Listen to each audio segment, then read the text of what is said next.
So far in this series, we've worked with a variety of different variable types, including Boolean values, which are true or false, string variables that can contain any character content, and numbers, such as integers. In this video, we're going to explore another variable type called an array. An array is a little bit more complex, but you will also find it to be tremendously useful as we work through the additional examples in this series. So go ahead and go to your resource pack directory, and let's go ahead and open up the 8th step in the strings and variables folder called working with arrays. Go ahead and copy the entire code and paste it over the code in your test.php file and save it. Now, the previous variable types that we've explored contain a single value. Arrays contain multiple values. So let's start by taking a look at how we define an array. This first line here takes a variable called myArray, and we're going to assign it the return value from this function called array. The array function is what we use in order to generate an array.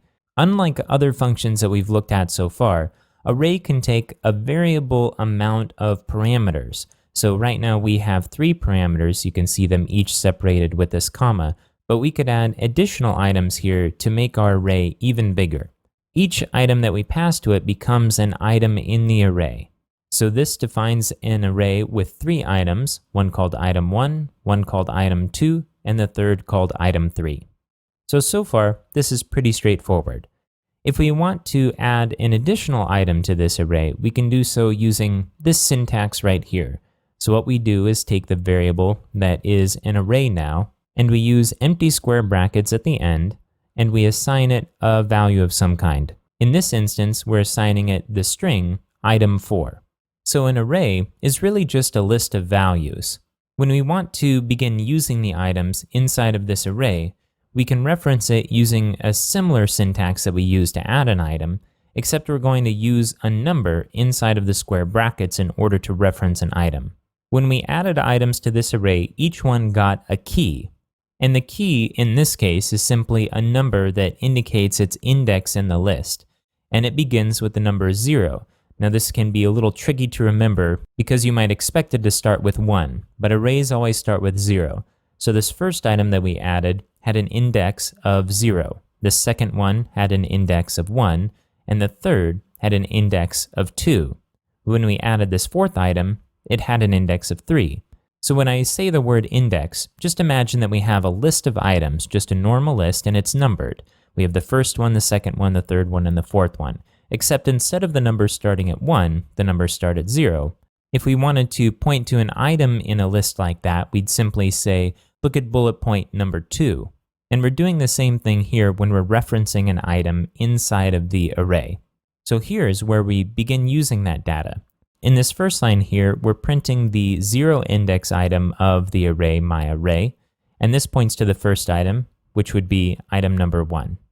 When we print that out, we're also adding a break in order to separate it from this next line where we reference the item with the index 2. Now again, this is the third item because our numbering starts at 0. So we would count 0, 1, 2, and this would be the item that would be referenced. So when we print this out, we would expect to see item 1, and then a break, and then item 3. Now in this last line here, we're using a function called var_dump, and this is short for variable dump. And what this will do is take a variable of any kind, and it will render it into a readable string that we can view in the browser or in the browser source code to get a sense of all of the pieces that belong inside of the variable. So let's go ahead and save this and jump to the browser, make sure you're on your test.php page, and refresh.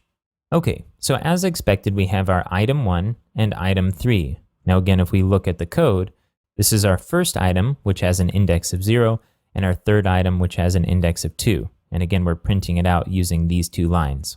If we jump back to the browser, we see this third line here, which is a little hard to read this way, but if we look at the source code, we can see that there's some new lines breaking up the variable. So this gives us information about this variable. It says it's an array, and this 4 that's inside the parentheses indicates that there's 4 items inside this array. This opening bracket indicates the beginning of the values inside the array, and then at the very end there's a closing bracket.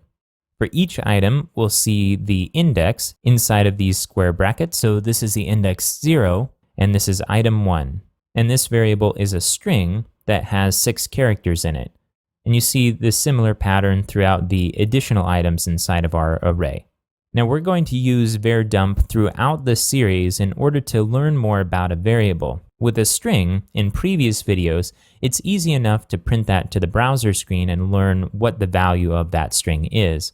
But with an array, if we use print and we try to print the array to the screen, we won't see all of the variables lined out like this. So we have to use a function like var_dump in order to explore all of the details.